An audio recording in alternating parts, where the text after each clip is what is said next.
Hello dear young learners, शुभ आशीष। Exam series में आज हम विज्ञान विषय के अंतर्गत परीक्षा के लिए महत्वपूर्ण प्रश्नों का संकलन आपको सिखा रहे हैं, समझा रहे हैं। इनको पढ़ने के बाद आपको बहुत ही अच्छे अंक प्राप्त होंगे। तो आइए शुरू करते हैं। पहला प्रश्न ये है, 1 बिलियन में हाइड्रोजन आयन का सांद्रण 10 की घात -9 है। बिलियन का पीएच मान बताइए। बिलियन अम्लीय है या क्षारीय, ये भी बताइए। इस तरह का प्रश्न हाई स्कूल बोर्ड एग्जाम में अक्सर पूछा जाता है। तो इसको दो तरह से हम हल कर सकते हैं। वैसे पीएच निकालने के कई तरीके होते हैं और अलग अलग प्रश्नों के हिसाब से पीएच वैल्यू हम लोग अलग अलग ढंग से निकालते हैं। तो हल शुरू करते हैं। इसका पहला तरीका, जो पीएच की मान वैल्यू निकालने की जो विधि है, वो पहली विधि, जब आपको हाइड्रोजन आयन सांद्रण मोल प्रति लीटर, इसको सक्रिय द्रव्यमान भी कह सकते हैं, में दिया होता है, तो ये फार्मूला लगाते हैं, pH बराबर -log सक्रिय द्रव्यमान ऑफ H आयन। इसी को हम ऐसे भी लिख सकते हैं, log 1 अपान सक्रिय द्रव्यमान ऑफ हाइड्रोनियम आयन। ये इस तरह से जो हम लोग बड़ा ब्रैकेट बनाते हैं, इसको सक्रिय द्रव्यमान के रूप में जाना जाता है। अब क्योंकि यहाँ हाइड्रोजन आयन सांद्रण जो H+ आयन है और सक्रिय द्रव्यमान के रूप में यहाँ पर दिया हुआ है, वो है 10 की पावर -9। वो इसी रूप में हम लोग हाइड्रोनियम आयन को हम लिख रहे हैं। इसी को हम इस तरह से भी लिख सकते हैं, जो बटे के रूप में अभी हमने बताया, log 1 बटे सक्रिय द्रव्यमान हाइड्रोनियम आयन 10 की पावर -9 दिया हुआ है। अगर इस तरह से इसको हम पीएच देखें, तो जब हम तुलना करेंगे तो वो पीएच आता है 9। जैसे कि यहाँ पर हमने दिखाया हुआ, ये लाइन नीचे भी आप लिख सकते हो, हमने सामने लिख दिया है। अब यहाँ हमारा पीएच वैल्यू 9 आया। तो अब हमें क्या देखना है? देखना ये है, क्योंकि बिलियन का पीएच मान 7 से अधिक है, अतः बिलियन क्षारीय होगा। क्योंकि उदासीन जो विलयन या ये कह लें कि जल है हमारा, आसुत जल, उसका पीएच 7 होता है। और यदि पीएच 7 से अधिक है तो फिर वो विलयन क्षारीय होगा, और यदि पीएच 7 से कम है तो वो अम्लीय होगा। ये बात आपको ध्यान रखना होगा। अब इसका एक तरीके से आपने सीख लिया। अगर ये तरीका समझ में नहीं आता है तो दूसरा तरीका भी है, वो ये है, सक्रिय द्रव्यमान of hydronium ion is equal to 10 की पावर -pH मोल प्रति लीटर। ये सक्रिय द्रव्यमान का मात्रक है। ये हमारा दिया हुआ है 10 की पावर -9 दिया हुआ है। इसी तरह से ये अगर हम यहाँ लिखते हैं, हाइड्रोनियम आयन जो भी हमको दिया गया था सांद्रण 10 की पावर -9 और 10 की पावर -pH से अगर घातों की तुलना कर दें तो pH 9 आया। ये भी एक तरीका है हमारे पास।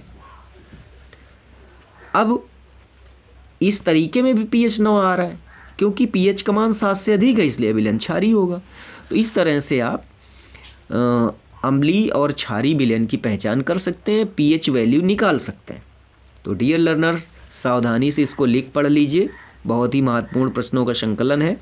अब अगला प्रश्न है, 1 बिलियन में हाइड्रोक्साइड आयन। देखिए, पहले सवाल में हाइड्रोजन आयन था, अब इसमें OH आयन है, का सांद्रण 1 × 10 की पावर -10 मोल प्रति लीटर है। इस विलयन का पीएच बताइए। विलयन क्षारीय होगा या अम्लीय, ये भी बताना। अब देखिए, जब ये हाइड्रोक्साइड आयन दिया हुआ है तब क्या लगाते हैं, OH, हाइड्रोक्सिल आयन भी कहेंगे इसको, 10 की पावर -10 मोल प्रति लीटर दिया हुआ है। अब यहाँ पर एक फार्मूला हम लगाएंगे, क्योंकि जो पीएच वैल्यू होती है वो हाइड्रोनियम आयन मोल प्रति लीटर सांद्रण होता है, तो हमको पीएच तो निकालना पड़ेगा। यहाँ OH दिया हुआ है, तो इसके लिए जो जल का आयनिक गुणनफल आपने पढ़ा होगा, नहीं पढ़ा है तो यहाँ देख लीजिए, ये Kw जल का आयनिक गुणनफल नियतांक होता है। ये होता है H आयन OH आयन दोनों का गुणनफल, ये निकलता है 10⁻⁻14। ये फार्मूले के रूप में हम प्रयोग कर रहे हैं उस समय जब हाइड्रोक्साइड आयन दिया हुआ है। अपनी किताबों से पीएच निकालने के अन्य तरीके भी पढ़ लो, यहाँ पर अभी 2 तरीके हम आपको सिखा रहे हैं। तो यहाँ पर जो हमारा जल का आयनिक गुणनफल दिया हुआ है जो होता ही है 10⁻⁻14, इसको 1 × 10⁻⁻14 भी लिखा जाता है। 1 मल्टीप्लाई करने से कोई फ़र्क पड़ता नहीं है, तो सीधा सीधा हम लिख दे रहे हैं हाइड्रोनियम आयन, और इधर हमारा हाइड्रोक्सिल आयन जो था वो दिया हुआ था तो हमने लिख दिया। अब हाइड्रोजन का जो भी सक्रिय द्रव्यमान है वो हम निकालते हैं, तो हम पाते हैं इसको कैलकुलेट करने पर 10⁻⁻14 इधर हो गया अपान 10⁻⁻10, और घातांकों के नियम से घातों का गुणनफल भागफल समान आधार पर, मैथ्स में आपने पढ़ा होगा, नहीं पढ़ा है तो इतना तो जान ही लीजिए, समान आधार होंगे तो उस समय जो घातें हैं वो इस तरह से हो जाती हैं। तो यहाँ पर ये घात ऊपर जाएगी, धनात्मक बन जाएगी। तो यहाँ पर हम लोग देख रहे हैं कि इसको कैलकुलेट करने से 10⁻⁻4 आंसर मिलता है। ये हमारा हाइड्रोनियम आयन हो गया। यानी अब हम, चूँकि हमारा जो फार्मूला होता है वो इस तरह से है कि हाइड्रोनियम आयन = 10⁻⁻pH। तो यहाँ पर हाइड्रोनियम आयन हमने निकाल लिया है 10⁻⁻4 और = 10⁻⁻pH फार्मूले से, तो इसलिए इसका pH 4 निकलता है। तो हम लोगों ने घातों की तुलना कर दी तो हमारा ये pH 4 निकलता है। अब जैसे अभी आपको हमने बताया कि pH का मान 7 से कम होगा या 7 से ज़्यादा होगा। अगर केवल 7 है तो उदासीन विलयन होगा, 7 से अधिक है तो क्षारीय होगा, और pH का मान 7 से कम है तो अम्लीय होगा। तो यहाँ पर 4 आया हुआ है हमारा, जो अभी हमने पीछे वीडियो में देखा। तो विलयन का pH 7 से कम है, इसलिए विलयन अम्लीय होगा। तो डियर लर्नर्स, ये 2 तरह के सवाल अक्सर पूछे जाते हैं, बहुत ही इम्पॉर्टेंट है, सावधानी से इनको बार बार समझ लीजिए। अब अगला प्रश्न है, सजातीय श्रेणी से आप क्या समझते हैं? सजातीय श्रेणी की प्रमुख विशेषताओं का उल्लेख कीजिए। अब देखिए, सजातीय श्रेणी ये कार्बनिक यौगिक की एक विशेषता होती है। समवायता भी इसी श्रेणी में आती है, सजातीय, ये दोनों विशेषताएं अक्सर पूछी जाती हैं। अभी हम बात करते हैं सजातीय श्रेणी। सजातीय श्रेणी समान क्रियात्मक समूह वाले कार्बनिक यौगिकों के अणुभार के बढ़ते या घटते हुए क्रम में रखा जाता है। तो एक श्रेणी का निर्माण होता है जिसे हम सजातीय श्रेणी कहते हैं। ये तो शब्दों में हो गया। अब उदाहरण में समझिए, CH4, C2H6, C3H8, C4H10। तो यहाँ पर 1, फिर 2, फिर 3, फिर 4। इसी तरह इसमें 1 कार्बन 2, 3, 4। ये है CH3OH, C2H5OH, C3H7OH, C4H9OH। ये दोनों सजातीय श्रेणियाँ हैं। तो डियर लर्नर्स, समझिए कि समान क्रियात्मक समूह वाले कार्बनिक यौगिकों के उनके अणुभार के बढ़ते या घटते हुए क्रम में रखा जाता है तो एक श्रेणी का निर्माण होता है जिसे सजातीय श्रेणी कहते हैं। अब इसकी विशेषताएं, ये दोनों सजातीय श्रेणी है। ये अगले जो तत्व होंगे एक दूसरे के ठीक अगला तत्व पहले वाले तत्व का सजात कहलाता है। सारे तत्व जितने भी होंगे यौगिक होंगे वो सजात कहलाएंगे।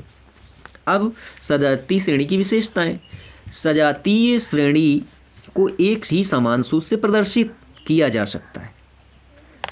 जैसे एक सजातीय श्रेणी जिसको हम पैराफिन या एल्केन आदि नामों से जानते हैं, CnH2n+2, और दूसरी CnH2n+1OH। ये दोनों श्रेणियाँ जो अभी आपको हमने ऊपर पढ़ाई थी उन्हीं के सामान्य सूत्र हैं। जहाँ n कार्बन परमाणुओं की संख्या है तो सजातीय श्रेणी को एक ही समान सूत्र से प्रदर्शित किया जा सकता है। अगला गुण इसमें क्या है? प्रत्येक श्रेणी के अगले यौगिक में CH2 का अंतर होता है, जैसे CH4, C2H6, C3H8। तो जैसे ही देखते हैं, अगर इसके अणुभार पर चर्चा करें तो CH2 यानी 12 और 2 हाइड्रोजन 14 अणुभार का अंतर पड़ेगा। वैसे CH2 का अंतर यही प्रदर्शित करता है। सभी सजात यानी अगला वाला तत्व यौगिकों के गुण धर्म एवं बनाने की विधियां समान होती हैं। अब इसके बाद सजात यौगिकों के अणुभार बढ़ने के साथ उनके भौतिक गुण जैसे क्वथनांक तथा गलनांक आदि में क्रमिक परिवर्तन होने लगता है। ये भी आपको ध्यान रखना है। तो डियर लर्नर्स, इस तरह से ये सजातीय श्रेणी हो गई। अब एक प्रश्न और बनता है, क्रियात्मक समूह पर टिप्पणी लिखिए। क्रियात्मक समूह किसी कार्बनिक यौगिक के अणु में उपस्थित वह समूह जो किसी यौगिक के रासायनिक गुणों के लिए उत्तरदायी होता है, क्रियात्मक समूह कहलाता है। तो क्रियात्मक समूह का मतलब किसी यौगिक का वो भाग जो रासायनिक गुणों के लिए उत्तरदायी होता है, क्रियात्मक समूह कहलाता है। जैसे क्रियात्मक समूहों में एल्कोहलिक क्रियात्मक समूह OH, इसी तरह से एल्डिहाइड क्रियात्मक समूह CHO, इसी तरह से कीटोन क्रियात्मक समूह CO, इसी तरह से कार्बोक्सिलिक क्रियात्मक समूह COOH ये होते हैं। और भी बहुत से क्रियात्मक समूह हैं। अब अगले प्रश्न पर चर्चा करते हैं। प्रयोगशाला में सर्वप्रथम किस कार्बनिक यौगिक का निर्माण हुआ? इसका नाम एवं सूत्र, संबंधित समीकरण, आविष्कारक का नाम भी बताइए। तो डियर लर्नर्स, बहुत समय तक ये समझा जाता रहा कि कोई भी कार्बनिक यौगिक केवल जीवों के अंदर ही बनता है, इसे प्रयोगशाला में नहीं बनाया जा सकता है। बहुत से विद्वानों का ऐसा मत रहा है। प्रयोगशाला में सर्वप्रथम यूरिया NH2CONH2 का निर्माण हुआ। इसका आविष्कार एक जर्मनी के वैज्ञानिक फ्रेडरिक बोहलर ने किया। इसे अमोनियम आइसोसाइनाइड को गर्म करके बनाया गया। अमोनियम आइसोसाइनाइड NH4CNO या NH4NCO, बात एक ही है। ये हो गया अमोनियम आइसोसाइनाइड। ये डेल्टा त्रिभुज जो भी आप कहते हो, एंथैल्पी भी कहा जाता है इसको। तो ये जब भी चिन्ह लगेगा तो ये गर्म करने का संकेत होता है। तो जब इसको गर्म किया गया तो NH2CONH2 का निर्माण हो गया। इस तरह से ये प्रश्न बहुत ही इम्पॉर्टेंट है, इसको आप ठीक से याद कर लीजिए। अगला है, परमाणु क्रमांक 17 वाले तत्व का आवर्त सारणी में वर्ग व आवर्त लिखिए। बहुत आसान है। हम जानते हैं परमाणु क्रमांक 17 वाला तत्व क्लोरीन होता है, Cl। इसका आवर्त सारणी में स्थान इलेक्ट्रॉनिक विन्यास की मदद से ज्ञात करते हैं, जो निम्न प्रकार है। Cl17 2 8 7 2 10 और 7। तो डियर लर्नर्स, इलेक्ट्रॉनिक विन्यास के वीडियो में हमने आपको इलेक्ट्रॉनिक विन्यास करना सिखाया। आप और डिटेल से वहाँ स्टडी कर सकते हैं, यहाँ प्रश्न के हिसाब से। अगर इसको हम, ये तो मुख्य कक्षा की बात हो गई, उप कक्षाओं की बात करें, सबसेल की बात करें, तो 1s² 2s² 2p6 3s² 3p5 ये बनेगा। इस तरह से आवर्त की संख्या जो होती है, अगर आपने ठीक से उसका इलेक्ट्रॉनिक विन्यास कर लिया तो जो आवर्त की संख्या होती है वो कक्षाओं की संख्या होती है। तो हमने देखा कि 17 वाले में 2 8 7, अभी वीडियो में देखा हमने बैक पेज पर, तो उसमें 3 मुख्य कक्षाएं बनी, तो हमारा आवर्त हो गया तीसरा। तो ये फार्मूला भी आप लोग समझ लीजिए अच्छी तरह से, हर तत्व के लिए काम आएगा। वर्ग की संख्या अंतिम कक्षा के इलेक्ट्रॉन जो होते हैं वो वर्ग की संख्या को प्रदर्शित करते हैं। और उसी में एक चीज़ और आती है, आवर्त सारणी में एक क्रम होता है, एक तो 1 2 3 4 करके 18 तक है, एक फर्स्ट है सेकंड है, इस तरह से नाम है। तो दोनों नाम आप लर्न कर लीजिए। आवर्त की संख्या कक्षाओं की संख्या होती है, 2 8 7 3 मुख्य कक्षाएं बनी, इसलिए तीसरा आवर्त हो गया। वर्ग की संख्या कैसे निकालोगे आप? अंतिम कक्षा के इलेक्ट्रॉन, वो वर्ग की संख्या को बताता है। तो यहाँ पर अंतिम कक्षा में 2, 8, 7 जो हमने पीछे पृष्ठ पर वीडियो देखा वो 7 था, तो ये 7वां वर्ग हो गया। अब ए हमने कहाँ से निकाल लिया, ये एक इलेक्ट्रॉन ग्रहण करके अपना अष्टक पूरा करेगा, तो ये अधातु की श्रेणी में हो गया, क्योंकि गुणों के क्रम में, आवर्त तत्वों के गुणों के क्रम में जो भी है उसमें जब इलेक्ट्रॉन ले करके अष्टक पूरा करना होता है तो वो अधातु होता है। और हमें पूरी श्रेणी लर्न है, तो उस वजह से आप लोग भी लर्न कर लें आसानी से, तो ए ग्रुप में ये रहेगा। और अंकों के पूरे वर्गीकरण से जाएं तो 17वां समूह इसका बनेगा जाके। ठीक है, तो इस तरह से ये ध्यान रखिए आप लोग। अगला क्वेश्चन, एक तत्व का इलेक्ट्रॉनिक विन्यास 2, 8, 8, 1 है। आवर्त सारणी में तत्व की आवर्त संख्या तथा वर्ग संख्या क्या होगी। तत्व का इलेक्ट्रॉनिक विन्यास 2, 8, 8, 1 दिया हुआ, इसको सब सेल में 1s², 2s², 2p6, 3s², 3p6 ये बनेगा, और 4s1 लास्ट में रहेगा। इलेक्ट्रॉनिक विन्यास के चैनल के वीडियो में हमने आपको इन नियमों को डिटेल से सिखाया है, आप वहाँ इलेक्ट्रॉनिक विन्यास करना सीख लें, बहुत ही उपयोगी टॉपिक। अब इसमें आवर्त संख्या यानी कक्षाओं की संख्या 1, 2, 3, 4, कक्षाओं की संख्या 4 तो चौथा आवर्त हो गया। वर्ग की संख्या अंतिम कक्षा के इलेक्ट्रॉन, फर्स्ट ए, पूरी बात लिख देते हैं यहाँ। और ये एक धातु तत्व है, क्योंकि एक इलेक्ट्रॉन त्याग कर स्थायित्व प्राप्त करेगा तो फर्स्ट ए में होगा। अब आपको थोड़ा सा समझने में दिक्कत हो रही होगी कि वहाँ भी 7th ए आया, यहाँ फर्स्ट ए आया, तो बेटा आवर्त सारणी का एक क्रम है, फर्स्ट ए, सेकेंड ए, फिर इसी तरह से और आगे बढ़ोगे,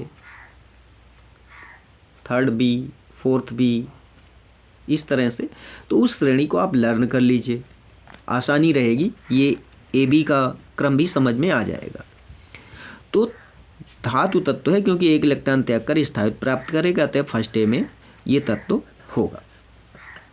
तो डियर लर्नर्स, अब इसके बाद एक और महत्वपूर्ण प्रश्न, कार्बन की चतुष्फलकीय प्रकृति पर टिप्पणी लिखिए। चतुष्फलकीय प्रकृति कार्बन की, तो इसको कैसे लिखेंगे।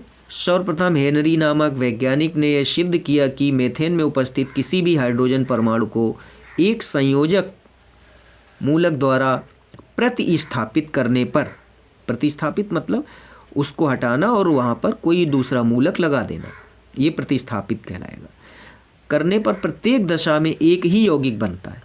अतः कार्बन की चारों संयोजकताएं समान हैं। इसके बाद वांट हाफ ने बताया कि मीथेन में कार्बन की एक समचतुष्फलक के केंद्र पर स्थित रहता है और इसकी चारों संयोजकताएं समचतुष्फलक के चारों सिरों की ओर निर्देशित रहती हैं। किन्हीं दो संयोजकताओं के मध्य 109 अंश 28 मिनट ये अंश का सूचक है और ये एक लाइन मिनट, 2 लाइनें सेकेंड, इसी तरह और भी का कोण बनता है। अब आप कहोगे कि ये इसमें घंटा मिनट कहाँ से आ गया अंश में।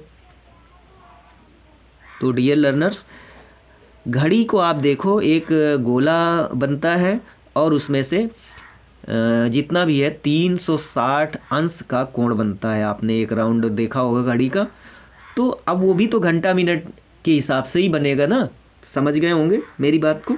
तो ये 28 मिनट ऐसे हुए का कोण बनता है। इसका तात्पर्य है कि कार्बन की संयोजकताएं एक ही तल में नहीं होती हैं, इसे ही कार्बन की चतुष्फलकीय प्रकृति कहते हैं। अब हमने कहा कि संयोजकताएं एक ही तल में नहीं होती हैं, फिर भी ये हमारा कागज़ एक तल है और हमने आपको दिखा दिया कि ये कार्बन है, ये चारों हाइड्रोजन बिखरे हुए हैं और प्रत्येक में ऐसा ऐसा एंगल बना हुआ है। तो आप कह सकते हो सर ये तो आप कहते कुछ और हैं और यहाँ पर एक ही तल है, वो कागज़ का पेपर पृष्ठ है और उसमें आप दिखा रहे हो। तो ये तो संरचना है, ये तो हमको दिखाना ही पड़ेगा। वो चारों तरफ से टंगा हुआ स्पेस में, अंतरिक्ष में जैसे टंगा हुआ कोई चीज़ है, इस तरह से होता है। जैसे तारे टंगे हुए हैं तो उनमें चारों हिस्सों में अगर कोई लाइनें खींच दी जाएं तो उनका कोई बेस तो होगा नहीं। उसी तरह ये कार्बन का ही है। ये चित्र केवल समझाने मात्र के लिए है। तो डियर यंग लर्नर्स, ये परीक्षाओं के सीरीज़ में बहुत अच्छे प्रश्न जो बोर्ड परीक्षा में पूछे जाते हैं बार बार, आप लोग इनको अच्छी तरह से लिख पढ़ लें, याद कर लें। परीक्षाओं में अधिक से अधिक अंक प्राप्त करने में आपकी मदद करेंगे। तो डियर लर्नर्स, शुभ आशीष।